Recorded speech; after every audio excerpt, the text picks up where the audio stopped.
من او تاسو دا غواړو چې موږ ته نیک عمل انسان دعا وکړي.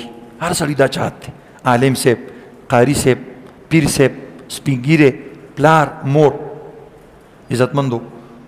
نو یو داسې عمل درته نه ښیم چې هغه انتهایی آسان عمل دی او هغه چې تکې نو فرشته درته دعا کوي.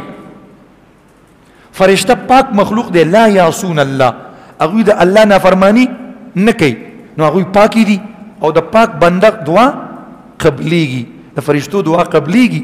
فرشتې په کوم آسان عمل باندې دعا کوي؟ انتهایی آسان عمل چې د شپې اوده کېږي، د شپې اوده کېږي او دس وکړه اوده شه. حدیث پاک کې راځي د ابن حبان حدیث ته نبی اسلام فرمایي قال رسول الله صلی الله علیه وسلم من بات طاهرا بات في شعاره ملك فلا يستيقظ الا قال الملك اللهم اغفر لعبدك فلان فانه بات طاهرا. وی چې کوم انسان اوده کېږي او پاک حالت کې د اودس په حالت کې اوده شي، وی دته په کپړو کې د سره فرشته وي، د کپړو په شان څنګه چې کپړې د نه جدا کېږي، فرشته هم د ده نه جدا کېږي، د ده په دې جامو کې، په دې کپړو کې، په دې صادر کې د سره فرشته وي چې دا پاک اوده.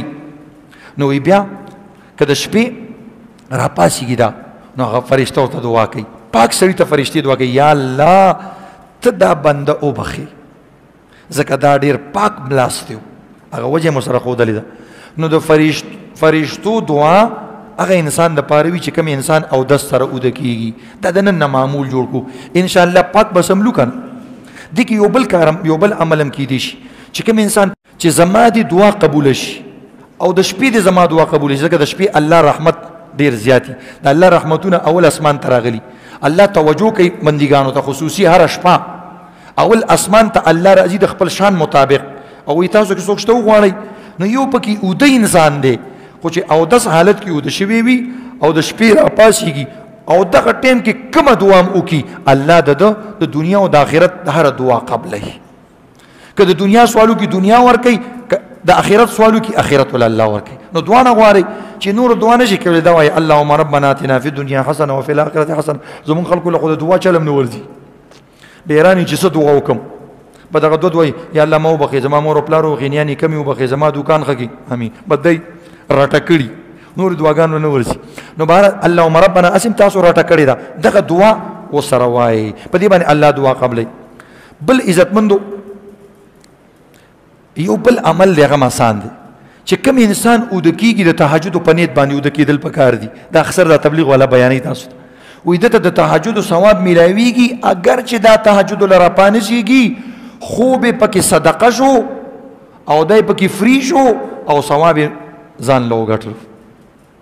څومره آسان عمل دی چې د شپې کم از کم ته زړه کې هم دومره نشي راوستی چې زه به تهجد کوم. خو دا هغه کس دپاره چې د سهار مونځ دپاره پاسېږي، داسې نه چې د ورځې 10 بجې پاسېږي او زمانه دا ثوابونه پکې هسې ګټه هغه ته نه میلاویږي، ځکه ته خو د سهار مونځ نه پاسېږي. چې د کم از کم د انسان نیت وي، نیت کې د زړه اراده ده. نو حدیث کې راځي من اتا فراشه وهو ينوي ان يقوم يصلي من الليل، وی سړی بسترې ته راغلی او دا نیت یو چې زه به د شپې مونځ کومه، فغلبته عینه، خو سترګې ولګېدې حتی اصبح، سهار مونځ له راپاڅېدو، نو کتب له ما نوا، چې کم نیت د پکړیو د خوب په وخت کې الله ولا د هغې ثواب ولیکلو. د تهجد ثواب درته میلاو شو. وکان نومه صدقه علیه، او الله رب العزت د دا خوب په صدقه کې مشمار کو، ثواب د تهجد هم دله ولیکلو او په فری کې دله دا خوب هم په صدقه کې شمار کو من ربه، د الله د طرفنا. نو دې وجې نه عزتمندو دا آسان عملونه دي، د دې به اهتمام کو کنه انشاءالله.